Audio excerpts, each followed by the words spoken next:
अस्सलाम वालेकुम, very good evening to all of you. आप देख रहे हैं पसे पर्दा और मैं हूं नादिया नकी। वजीर आजम जनाब इमरान खान साहब ने आज पेशावर का दौरा किया और डिस्ट्रिक्ट इलेक्शन कमीशन पेशावर की जानिब से उनको एक ख़त भी लिखा गया था जिसमें उनसे कहा गया था कि पेशावर में जो हलकों का दौरा है वो ज़ाब्ता इखलाक की खिलाफ वर्जी समझी जाएगी क्योंकि बल्दियाती इलेक्शन का शेड्यूल जारी हो चुका है। बहरहाल वज़ीर आज़म न सिर्फ पेशावर गए बल्कि जाकर उन्होंने एहसास किफ़ालत प्रोग्राम के तहत चेक्स भी तकसीम किए और उन्होंने बताया कि सबसे ज़्यादा गुर्बत कम हुई खैबर पख्तूनख्वा में उनके पिछले दौरे हुकूमत में, जिसकी बिना पर उन्हें 2018 के इलेक्शन में 2/3 अक्सरियत भी मिली। साथ ही उनका कहना था कि जहाँ जहाँ उनकी यानी पाकिस्तान तहरीक इंसाफ की हुकूमतें मौजूद हैं पाकिस्तान में, वहाँ सूबाई हुकूमतें हेल्थ इंश्योरेंस कार्ड का इजरा जल्द से जल्द करेंगी क्योंकि ये उनके नज़दीक फलाही रियासत जो उनका ख्वाब है उसकी तरफ एक तरह से ट्रैक है।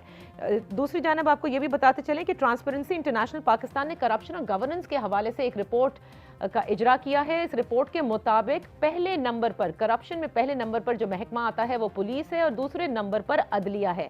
अदलिया का भी जिक्र करते चलें, इस्लामाबाद हाई कोर्ट में आज साबिक सदर सिंध बार काउंसिल सलाउद्दीन साहब की जानिब से जो साकिब निसार मुबैना ऑडियो लीक्स की तहकीकात था जो उन्होंने कहा था उसकी आज समाअत हुई, जिस पर आज अटॉर्नी जनरल साहब ने कहा कि एक केस में सज़ा की अपील के लिए जो है वो अदलिया की ईंट से ईंट बजा दी गई है और अदलिया के खिलाफ प्रॉक्सी वॉर लड़ी जा रही है। बहरहाल समाअत जो है वो अगली तारीख तक के लिए मुलतवी कर दी गई है क्योंकि देखना यह है कि आया इस पे तहकीकात होनी चाहिए, क्या वो ग्राउंड्स मौजूद हैं कि कमीशन तश्कील दिया जाए ताकि साकिब निसार मुबैना ऑडियो लीक्स की तहकीकात की जा सके। राना शमीम के हवाले से शेख रशीद साहब ने भी कहा है कि उनका नाम ECL पर डालने के हवाले से बाकायदा ज़ाहिर मशावरत होगी, मीटिंग होगी, जिसके बाद ये फैसला किया जाएगा। आज इन्हीं उमूर पर हम तज्जिया करेंगे और PDM को भी नहीं भूलना चाहिए क्योंकि शेख रशीद साहब ने फिर एक मरतबा अपील की है PDM से कि वो अपनी कंपनी की मशहूरी के लिए ये 4 महीने ले रहे हैं। बहरहाल 23 मार्च यौम पाकिस्तान नहीं बल्कि 30 के करीब अगर ये कर लें तो बेहतर होगा क्योंकि 23 मार्च के लिए पहले से रास्ते बंद होना शुरू हो जाते हैं क्योंकि 23 मार्च को आप सब जानते हैं कि इस्लामाबाद में परेड का एहतमाम किया जाता है। मेरे मोहतरम तज्जिया निगार आज रज़ा रूमी, अम्मार मसूद और सलमान आबिद साहब हमारे साथ तशरीफ़ फरमा हैं। रज़ा, गुफ्तगू का आगाज़ मैं आपसे करूँगी। वज़ीर आज़म के दौरे पेशावर क्या आप समझते हैं कि ये प्री पोल रिगिंग के ज़ुमरे में आएगा क्योंकि वो तो एक जगह मौजूद थे और आप सब जानते हैं कि उनका ये ख्वाब भी है, एहसास किफ़ालत प्रोग्राम गरीबों की वो मदद करना चाहते हैं और उसी सिलसिले की एक कड़ी थी ये जो कि चेक्स की अनाउंसमेंट थी या चेक्स जो दिए गए। जी, बिल्कुल।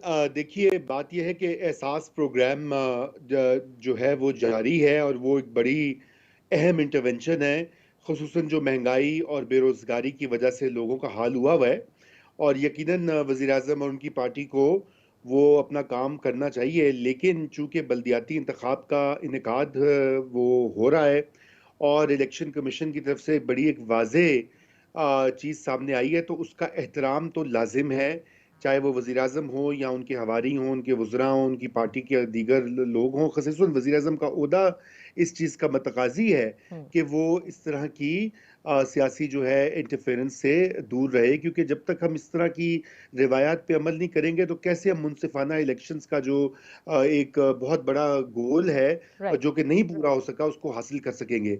उनको दूर रहना चाहिए इन इंतख़ाबात से और ख़ुसूसन उनको, चूँकि वो ये समझते हैं कि वो बाकी सियासतदानों से और पार्टियों से मुख्तलिफ हैं और मुबर्रा हैं इस पूरी चीज़ से जो पाकिस्तान में so called quote unquote corrupt सियासत उनके बकौल जारी रही है और उसका तदारुक करने वो आए हैं। तो अगर वो भी ऐसी ही काम करेंगे इक़्तिदार में आके तो फिर उनमें और बाकी पार्टियों में तो कतई कोई फ़र्क नहीं रहेगा। अब अव्वल तो नहीं है, वो भी उनका भी तरीका वारदात वही है जो बाकी पार्टियों का रहा है। लेकिन इससे अगर वो अभी भी चाहते हैं कि वो अपनी अखलाकी बरतरी दिखा सकें तो उनको ये इससे दूर रहना चाहिए। सही। दूसरी मैं आपको एक और बात ये भी कह दूं कि पीटीआई जो रिपोर्ट सामने आ रही है वो यही सामने आ रही है कि पीटीआई की वो पोजीशन इतनी मुस्तहकम नहीं है जो कि पहले थी उनकी पिछले 8-9 सालों में, क्योंकि वहाँ पे जो माशी हालात है इस वक्त मुल्क में उसका इम्पैक्ट बिल्कुल हो रहा है, इनकम्बेंसी फैक्टर भी होता है। तो शायद उनको ये भी वज़ीर आज़म को उनके मुशीरान ने एडवाइस दी होगी कि आप ये जाकर वहाँ पे ये इस तरह की एहसास प्रोग्राम की, इंश्योरेंस कार्ड की तशहीर करने से कुछ फ़ायदा हो जाए बल्दियाती इंतखाबात पे, वरना कहीं ये ना हो कि उनको जो है एम्बैरेसमेंट हो डिफीट के थ्रू। ओके, तो हाँ, सो जी। आप ये समझते हैं कि ज़ाहिर है अखलाकी तौर पर भी जिस तरह से आपने एक्सप्लेन किया गलत है। सलमान आबिद साहब, आपकी तरफ आऊँगी। प्री पोल रिगिंग में ज़ाहिर है होता है कि जी आप फंड्स तकसीम नहीं कर सकते, आप उस वक्त जाके रोड्स नहीं बनवा सकते उससे बिल्कुल जब शेड्यूल का ऐलान हो जाए, या उनकी अनाउंसमेंट्स नहीं कर सकते।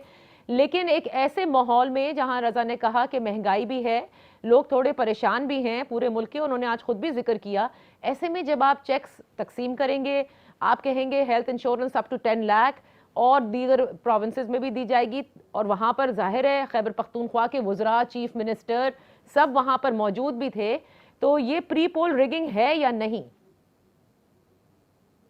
तो केपीके के अंदर लोकल गवर्नमेंट के इलेक्शन हो रहे हैं, ये मरहलावार इंतखाबात हैं। अगले 2.5 महीने तक केपीके के अंदर लोकल गवर्नमेंट के इलेक्शन मुख्तलिफ डिस्ट्रिक्ट्स में किए जाएंगे। तो ये मुमकिन नहीं है कि 2.5 महीने तक प्राइम मिनिस्टर जो है वो केपीके ना जा सकें। पहली बात तो ये है। असूल ये कहता है, जो रजा रूमी ने कहा है, मैं इत्तफाक करता हूं कि पाकिस्तान के इंतखाबी इस्लाहात के कॉन्टेक्स्ट में कि जो हुकूमती ओहदेदार है उसको असूली तौर पर नहीं जाना चाहिए, ये तो है असूल। लेकिन पाकिस्तान में कितनी असूल की सियासत होती है ये हम सबको पता है। अभी NA 133 लाहौर का ज़िमनी इंतखाब हुआ है और सिंध असम्बली के अरकान हैं वो यहां पर बैठ के इंतखाबी मुहिम चला रहे थे। हालांकि आपको पता है कि अरकान असम्बली पर भी इंतखाबी मुहिम में हिस्सा लेने पर पाबंदी है। लेकिन प्रॉब्लम यह होती है कि हमारा इलेक्शन कमीशन जो है वो ऊपर से लेकर नीचे तक अपने कवानीन पर अमल दरामद करने में नाकाम साबित होता है। और ये जब चीजें होती हैं, वायलेट होती हैं, तो इलेक्शन कमीशन नोटिस दे देता है। इससे ज्यादा उनका कोई एक्शन हमारे सामने आया नहीं है।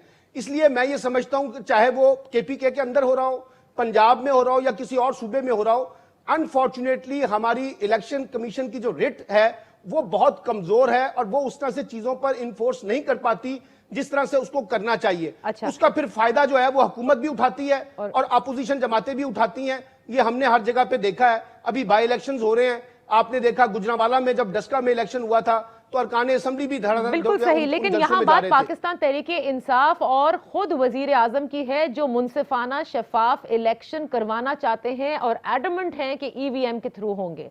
तो मैंने तो पहले आपको कह दिया ना कि आइडियल सिचुएशन है। मैं तो पहले कह रहा हूं कि एक आइडियल बात यही है, जो बात आप भी कर रही हैं, रजा रूमी भी कर रहा है, कि नहीं जाना चाहिए। लेकिन पाकिस्तान की जो प्रैग्मेटिक पॉलिटिक्स है उसमें इस तरह के तजाद आपको नुमाया तौर पे देखने को नजर आएंगे। अमार, आप समझते हैं कि जो रिट की बात की जा रही है, इलेक्शन कमीशन कभी अपनी नहीं कर पाई, एंड बाकायदा तौर पर एक खत भी इरसाल किया गया ना, जिसमें कहा कि अगर आपने किया तो फिर हम कार्रवाई जो है वो कानूनी कार्रवाई इसके खिलाफ की जाएगी। समझते हैं कि इलेक्शन कमीशन इतनी ऑटोनोमस बॉडी है, अपनी रिट को कायम कर सकती है और वाकई ये कार्रवाई भी करेगी? जी, हमने गुज़िश्ता कुछ अरसे में देखा है कि इलेक्शन कमीशन ने कुछ कार्रवाइयाँ की भी हैं, कुछ मामलात को रोका भी है, 10 का इलेक्शन रिपीट भी हुआ है। लेकिन केपीके का मसला ज़रा डिस्कस कर लें।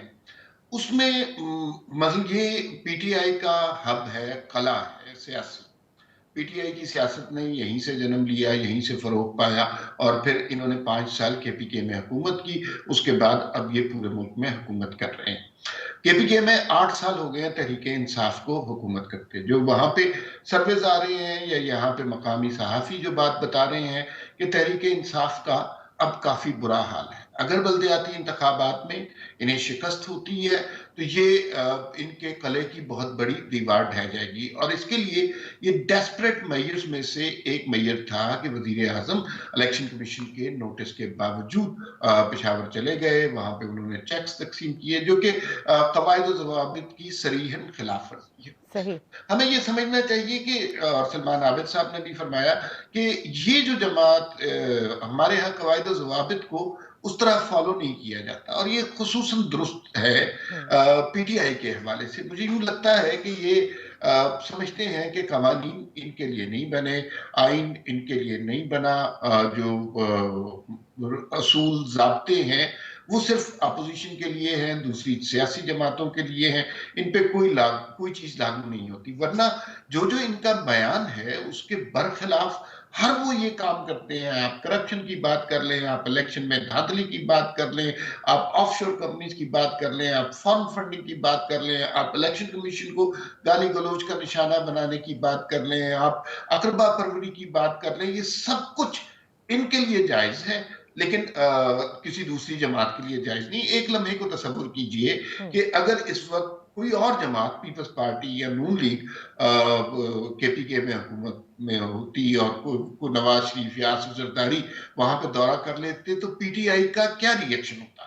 इस वक्त पूरे मुल्क में एक भौचाल आ गया होता और ऐसी गालम गलोच का दौरा होना था कि जिसकी हम तस्वुर भी नहीं कर सकते। लेकिन जब ये जमात खुद ये काम करती है तो फिर इनके सिंपैथाइजर भी सामने आ जाते हैं, सोशल मीडिया पर इनके हक में ट्रेंड भी बनने शुरू हो जाते हैं और कोई कानून, कोई ज़ाब्ता, कोई आईनी शिक इनकी बदअमली का रास्ता नहीं रोक सकता। सो इलेक्शन कमीशन आपके नजदीक कोई कार्रवाई नहीं इनिशिएट करेगा या करेगा? मैं बिल्कुल करेगा, मुझे लगता है करेगा, लेकिन उसका इम्पैक्ट कितना होगा ये सोचने की बात है। अच्छा, सही, करेगा, लेकिन इम्पैक्ट आप कहते हैं वो देखना होगा। मैं एक छोटी सी ब्रेक लेती हूँ, ब्रेक से जब वापस आएंगे तो हमारा जो दूसरा, क्योंकि ये वीक का आखिरी प्रोग्राम है और बहुत सारे ऐसे मामलात हुए हैं जिनमें डेवलपमेंट्स भी हुई हैं, जिसका कि मैंने इब्तिदा में जिक्र किया, उससे तज्जिया करवाएंगे रजा रूमी साहब से, अमार मसूद साहब से और सलमान आबिद साहब से। Let's take a break here.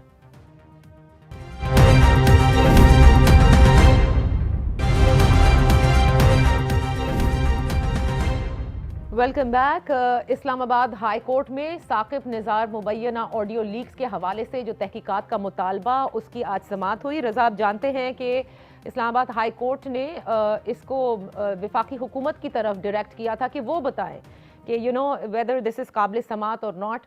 और आज भी जिस तरह से अटॉर्नी जनरल ने कहा कि एक सज़ा की अपील के खिलाफ अदलिया की ईंट से ईंट बजा दी गई और अदलिया के खिलाफ प्रॉक्सी वॉर लड़ी जा रही है। आपके नज़दीक ये मामला कितना मुश्किल फैसला होगा तहकीकात के हवाले से, और क्या ये तहकीकात होते आप देख रहे हैं?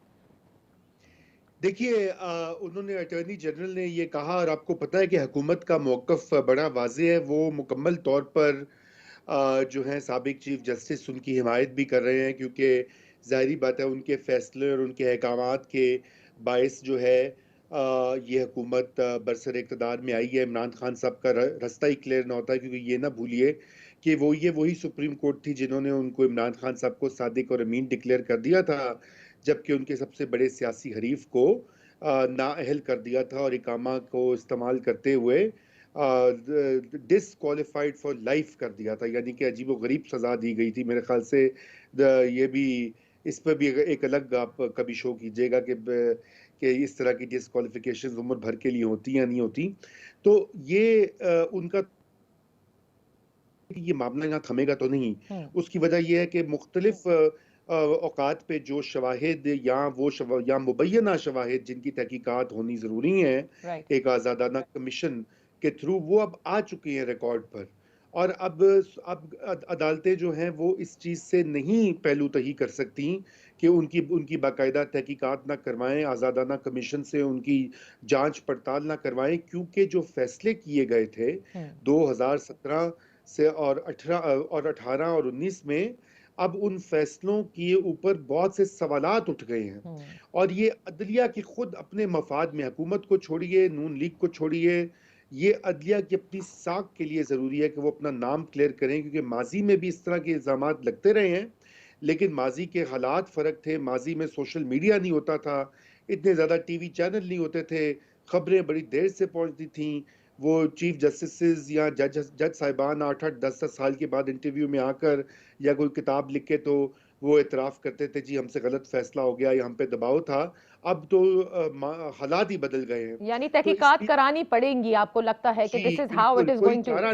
अच्छा, कोई चारा नहीं है। लेकिन सलमान साहब, तहकीकात जैसे रजा कह रहे करानी पड़ेंगी, क्योंकि जाहिर है एक बड़ा संगीन इल्जाम है अदलिया पर, जिसके बादियों नज़र में मुबैना अभी ये सब कुछ है। जाहिर है जब तक तहकीकात मुकम्मल नहीं हो जाती कि बेनिफिशरी जो हैं वो मौजूदा हुकूमत थी। लेकिन क्या ये सब कुछ डिपेंडेंट नहीं है राना शमीम साहब के उस बयान हल्फी पे जो असल कॉपी है जो उन्होंने जमा करानी है? या आप समझते हैं कि उस बेसिस के ऊपर आप भी देख रहे हैं कि चार्जशीट जो है वो फ्रेम की जाएगी? सियासत में मचाया जा रहा है कि जो काम अदालत के अंदर होना चाहिए, कानूनी महाज पे होना चाहिए, वो फरीकैन मीडिया के अंदर सियासी मैदान में और जलसे जुलूस में कर रहे हैं। अब आप मुझे बताइए, जितनी भी वीडियोज हैं, ऑडियोज हैं, वीडियोज हैं, बयानी हल्फी हैं, उसको कोर्ट में लाने में क्या मसला है? जो फरीकैन सवालात उठा रहे हैं वो उसको कोर्ट में क्यों नहीं लेके आ रहे? आपने देखा राना अरशद की जो बात आई थी तो उस वक्त भी जो है वो मामला वहां पे कोर्ट में नहीं आएगा, कहा गया हमारे पास तो ये है ही नहीं। इसी तरीके से अब जो राना शमीम साहब की प्रोसीडिंग अगर आपने देखी है, माशाल्लाह उन्होंने अपनी बीवी की ख्वाहिश पे ये काम किया है, नवासे के पास है, कभी कहते हैं जी मैंने तो ये इंटरव्यू सारा बासी साहब को दिया नहीं है। अब ये सारी बातें बता रही हैं कि जो बुनियादी तौर पे चीज उठाई जा रही है उसके लिए तो मुकदमा लड़ने के लिए कोई तैयार ही नहीं है। राना शमीम साहब भी तैयार नजर नहीं आते।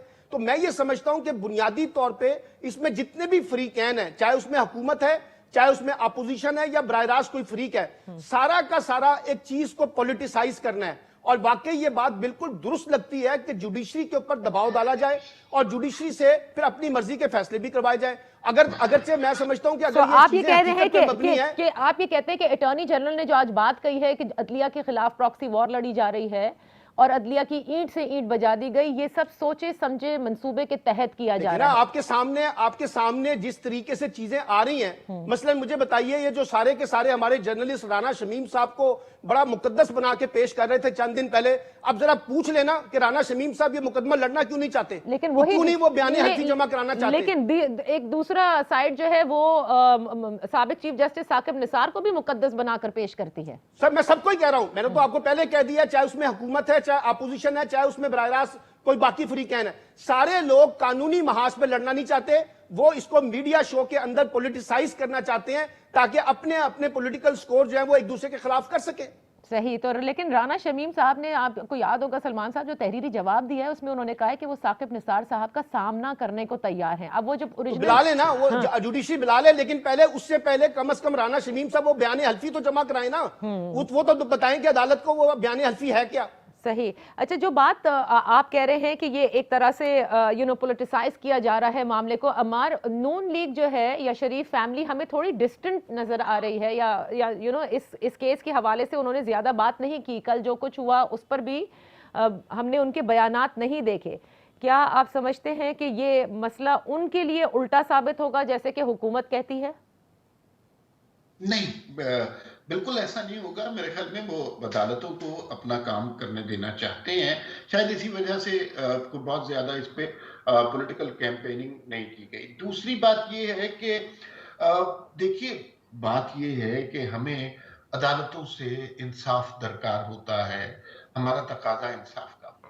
फर्ज कीजिए कि ये जो इंसाफ ना मिले तो फिर लोगों को क्या करना है, क्या ही कर सकते हैं। एक फैसला हुआ, गलत फैसला हुआ, उसके बड़े वाज़ेह शवाहिद आ गए हैं। एक साजिश थी जो 2017-18 में की गई, इलेक्शन से पहले एक बड़ी पॉलिटिकल पार्टी के लीडरान को इलेक्शन लड़ने से रोका गया, उनको नाअहल कर दिया गया, ताहयात कर दिया गया, उनको जेलों में बंद कर दिया गया। और फिर एक सबूत तो नहीं है ना, हम सिर्फ एक राना शमीम साहब के हवाले से बात कर रहे हैं, इसकी बड़ी लंबी लिस्ट मैं आपको गिनवाना शुरू करूं। देखिए, ये बात शुरू हुई थी अदलिया के हवाले से ही गिनवाना शुरू करूं। ये शौकत अजीज सिद्दीकी साहब की जो बार काउंसिल में तकरीर थी उससे बात शुरू हुई थी, उससे इसका भांडा फूट गया था। फिर उसके बाद अरशद मलिक साहब की जो वीडियो बयान आया था उससे इस बात का पता चला था। फिर जज बशीर के अदालत के बाहर वो जो एक साहब फैसले पहुंचा के मोबाइल से चेहरा छुपा कर जा रहे थे, उससे ये पता चलता था। फिर राना शमीम का भी एफिडेविट आ गया है। फिर उसके बाद साकिब निसार साहब की ऑडियो आ गई है, जो साकिब निसार साहब फोरेंसिक के लिए नहीं अमेरिका पेश हुए। मुझे यूं लगता है कि इस केस में ये अभी बहुत अर्ली स्टेज पे है और जाहिर है इम्कान यही है कि राना शमीम साहब एफिडेविट लाजमी पेश करेंगे। इतना बड़ा फियास्को क्रिएट करने के बाद वो ये नहीं कह सकते कि मैंने एफिडेविट नहीं लिखा। और आप ये याद रखिएगा कि साकिब निसार साहब को उनका सामना करना पड़ेगा, अदालत में पेश होना पड़ेगा। तो ये बुनियादी तौर पर अदलिया के खिलाफ जंग नहीं लड़ी जा रही है। अदलिया के कुछ ऐसे तकलीफ दे फैसले जो हमारी तारीख का हिस्सा भी हैं, ये उन्हीं सयाह फैसलों में से एक फैसला था उसके खिलाफ जंग लड़ी जा रही है। मेरे ख्याल में अदलिया को, बार काउंसिल को, वकला को इस पे खुश होना चाहिए कि उनकी गलतियों को दुरुस्त करने की कोशिश की जा रही है, उनके माथे पर जो दाग है उनको मिटाने की कोशिश की। लेकिन ये खुद Islam Raza, before I take a break, last words from you on this topic, कि आपको नहीं लगता कि खुद अदलिया के लिए भी ये काफ़ी मुश्किल मरहला है? And let's also keep in mind जो आज ट्रांसपेरेंसी इंटरनेशनल पाकिस्तान की रिपोर्ट है जिसमें 2 महकमे, पुलिस नंबर 1 और सेकंड पे अदलिया है इन करप्शन, तो एतमाद तो बहाल करना होगा। रजा, आपकी ऑडियो हमें नहीं आ रही। जी नादिया, सॉरी। अब जी ये उनको ठीक करना होगा, साख अपनी बहाल करनी होगी। और इसमें एक जो बड़ी पेचीदगी है वो ये है कि इस वक्त 2 जो सर्विंग मुअज़्ज़िज़ जज साहिबान हैं वो भी पनामा की बेंचों में मौजूद थे। एक तो खुद चीफ जस्टिस साहिब जो हैं वो भी एक दो केसेस में थे, और इजाज हैं जो वो भी केसेस में थे, और वो तो इंस्पेक्शन जज थे पनामा के, और उन्होंने आगे चीफ जस्टिस भी बनना है। अब ये बड़ा मसला बन जाएगा।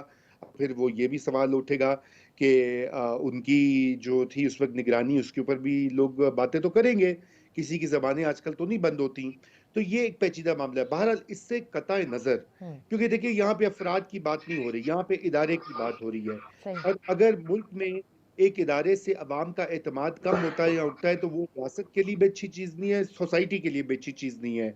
बाकी आपने ट्रांसपेरेंसी इंटरनेशनल ने जो कहा है वो कोई नई बात तो नहीं है नादिया। आपको पता है कि आप किसी पाकिस्तान में किसी साहिल से पूछ लीजिए जो कभी गलती से किसी कोर्ट का में गया हो या गई हो, तो उनकी तो जिंदगियां तबाह हो जाती है, खानदान के खानदान लुट जाते हैं। 10-10 साल, 12-12 साल पे, अगले वक्तों में तो 25-25 साल जो है जिन लोग बूढ़े होके मर जाते थे, केसेस के फैसले बिल्कुल नहीं सही, होते थे। बिल्कुल और सही। जो मातहत अदलिया में करप्शन है वो भी सबों को मालूम है। तो अब सवाल ये है कि ये अदलिया को असर नौ इसका जायजा लेना पड़ेगा, और ये इसकी जिम्मेदारी वो चाहें या ना चाहें, तो जो 4 चीफ जस्टिस साहिबान हैं हाई कोर्ट्स के, और खुद मुअज़्ज़ज़ चीफ जस्टिस ऑफ पाकिस्तान जो हैं, जो कि एक नेशनल जुडिशल एक उनकी पॉलिसी मेकिंग कमेटी भी है, राइट।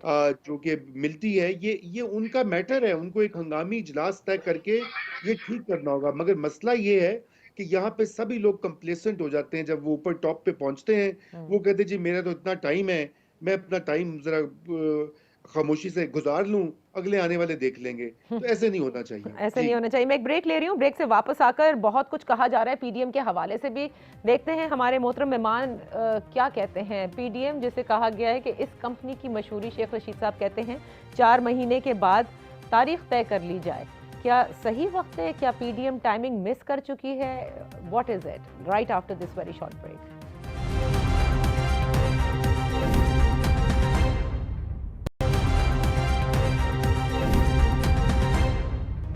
Welcome back. प्रोग्राम के इस आखिरी सेगमेंट में रजा, आप क्या समझते हैं ये पाकिस्तान डेमोक्रेटिक मूवमेंट जो है ये वाकई अपना लोहा मनवाने में नाकाम नजर आ रही है, या ये आप समझते हैं 4 महीने बाद की जो डेट है it's all right, let them gear up and then show their big show? देखिए वो तो जाहिर बात है, उनकी जमहूरियत में तो उनकी स्वाबदीद है इन पार्टियों की। लेकिन अगर वो ये कह रहे हैं कि वो अवाम के बिहाफ के ऊपर, महंगाई के मामले के ऊपर वो ये सब आवाज उठा रहे हैं, तो अब मेरे ख्याल से लोगों को इस चीज पे तो बहुत ज्यादा शक होगा कि वो उसमें अवाम का मफाद कम है, उनका अपनी जाती कैलकुलेशन और पावर में वापस आने की जो तराकीब हैं वो ज्यादा हैं। क्योंकि असल बात यह है कि एक तो अपोजिशन अंदर से निफाक का शदीद शिकार है। जो पीडीएम मौजूदा है उसके अंदर जो पार्टियां हैं वो भी एक दूसरे के ऊपर वन पेज पे नहीं है, और पाकिस्तान पीपल्स पार्टी तो वैसे ही बाहर है उससे।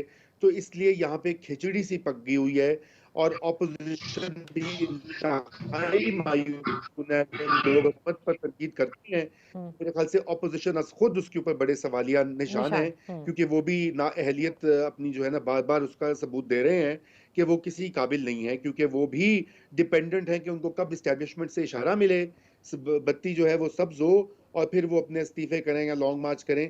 तो इस तरह सियासत नहीं होती। अगर सियासत जो होती है, अगर आपको उसूल है कि आप लोगों को